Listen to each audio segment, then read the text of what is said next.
आज उसे लग रहा था कि उसने व उसके पति ने बेटी के प्रति न्याय नहीं किया। क्या हमारी सोच गलत थी? उसने अपने आप से सवाल किया। शायद हाँ, उसके मन ने कहा। हम जमाने के साथ नहीं चले, हम अपनी परिपाटी से चिपके रहे। पहली गलती हमसे यह हुई कि बेटी के परिपक्व होने के पहले ही उसकी शादी कर देनी चाहिए। अलहड़ अवस्था में उसके कंधों पर गृहस्थी का बोझ डालना चाहा। हम जल्द से जल्द अपनी जिम्मेदारी से मुक्त होना चाहते थे।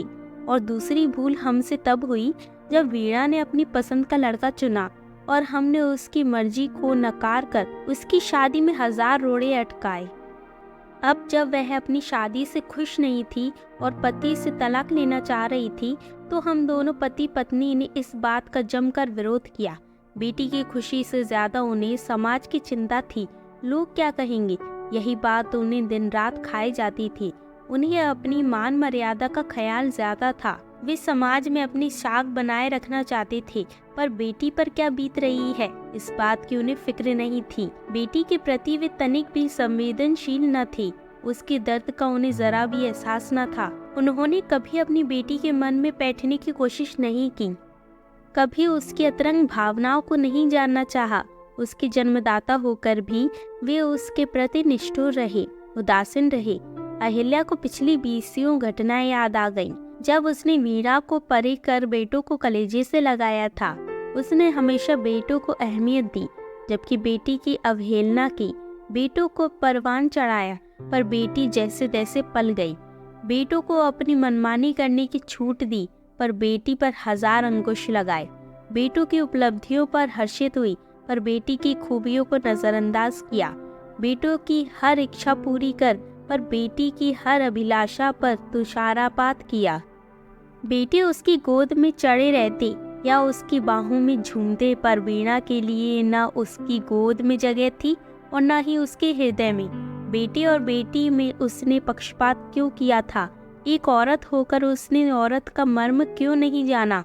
वह क्यों इतनी हृदयहीन हो गई थी? बेटी के विवर्ण मुख को याद करके उसके आंसू बह चले। वह मन ही मन रो कर बोली, बेटी तू जल्दी होश में आ जा। मुझे तुझसे बहुत कुछ कहना सुनना है, तुझसे क्षमा मांगनी है। मैंने तेरे साथ घोर अन्याय किया, तेरी सारी खुशियाँ तुझसे छीन ली। मुझे अपनी गलतियों का पश्चाताप करने दे। आज उसे इस बात का शिद्दत से एहसास हो रहा था कि जाने अनजाने उसने और उसके पति ने बेटी के प्रति पक्षपात किया। उसके हिस्से के प्यार में कटौती की, उसकी खुशियों के आड़े आए, उसकी ज़रूरत से ज़्यादा सख्ती की, उस पर बचपन से बंदिशें लगाईं, उस पर अपनी मर्जी ला दी। वीणा ने भी कठपुतली के समान अपने पिता के सामती फरमानों का पालन किया। अपनी इच्छाओं आकांक्षाओं का दमन कर उनके इशारों पर चली। ढकोसलों, कुरीतियों और कुसंस्कारों से जकड़े समाज के नियमों के प्रति सिर झुकाया। फिर एक पुरुष के अधीन होकर उसके आगे घुटने टेक दिए। अपने अस्तित्व को मिटाकर अपना तन मन उसे सौंप दिया। फिर भी उसकी पूछ नहीं थी, उसकी कद्र नहीं थी, उसकी कोई मान्यता न थी। प्रतीक्षा कक्ष में बैठे बैठे अहिल्या की आंख लग गई थी। तभी भास्कर आया। वह उसके लिए घर से चाय नाश्ता लेकर आया था। माँ जी, आप जरा रेस्ट रूम में जाकर फ्रेश हो लो, तब तक मैं यहाँ बैठता हूँ। अहिल्या नीचे की मंजिल पर गई। वह बाथरूम से हाथ मुंह धोकर निकली थी। ये एक अनजान औरत उसके पास आई और बोली, बहन जी, अंदर जो आईसीयू में मरीज भर्ती है, क्या वह आपकी बेटी है? और क्या वह भास्कर जी की पत्नी है? हाँ, लेकिन आप यह बात क्यों पूछ रही हैं? एक जमाना था जब मेरी बेटी शोभा भी इसी भास्कर से ब्याही थी। अरे! अहिल्या मुंह बाएं उसे एकटक ताकने लगी। हाँ बहन जी, मेरी बेटी इसी शख्स की पत्नी थी। वह इसके साथ कॉलेज में पढ़ती थी। दोनों ने भागकर प्रेम विवाह किया, पर शादी के 2 वर्षों बाद ही उसकी मौत हो गई।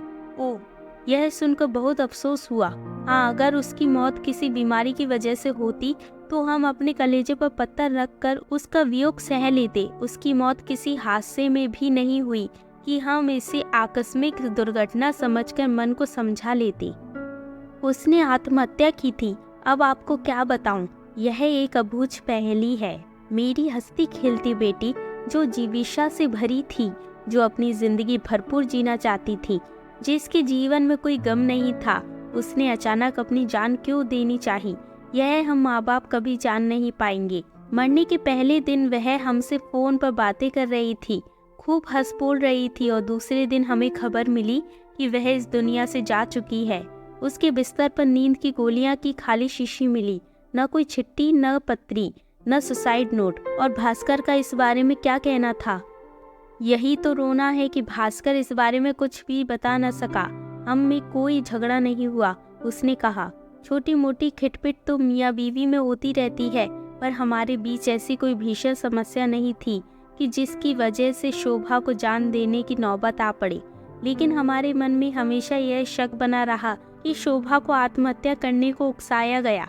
बहन जी, हमने तो पुलिस में भी शिकायत की कि हमें भास्कर पर या उसके घर वालों पर शक है, पर कोई नतीजा नहीं निकला। हमने बहुत भागदौड़ की कि मामले की तह तक पहुंचकर फिर हार कर रो धोकर चुप बैठ गए। पति पत्नी के बीच क्या गुजरती थी यह कौन जाने, उनके बीच क्या घटा यह किसी को नहीं पता। हमारी बेटी को कौन सा गम खाए जा रहा था यह भी हम जान न पाए। हम जवान बेटी की असमय मौत के दुख को सहते हुए जीने का बाध्य हैं। पता नहीं वह कौन सी कुघड़ी थी जब भास्कर से मेरी बेटी की मित्रता हुई। अहिल्या के मन में भी खलबली मच गई। कितना अजीब संयोग था कि भास्कर की पहली पत्नी ने आत्महत्या की और अब उसकी दूसरी पत्नी ने भी अपने प्राण देने चाहे। क्या यह महज इत्तेफाक था या भास्कर वास्तव में एक खलनायक था? अहिल्या ने मन ही मन तय किया कि अगर वीणा की जान बच गई तो पहला काम वह यह करेगी कि अपनी बेटी को फौरन तलाक दिलाकर उसे इस दरिंदे के चुंगल से छुड़ाएगी। वह अपनी साख बचाने के लिए अपनी बेटी की आहुति नहीं देगी। वीणा अपनी शादी को लेकर जो भी कदम उठाए उसे मान्य होगा।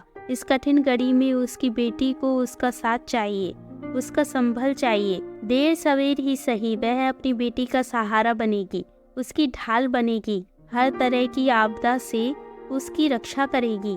एक माँ होने के नाते वह अपना फर्ज निभाएगी और वह इस अनजान महिला के साथ मिलकर उसकी बेटी की मौत की गुत्थी भी सुलझाने का प्रयास करेगी।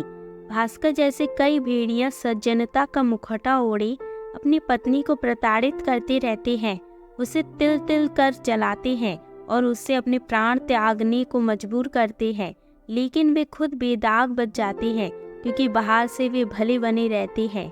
घर की चार दीवारी के भीतर उनकी करतूतें छिपी ढकी रहती हैं।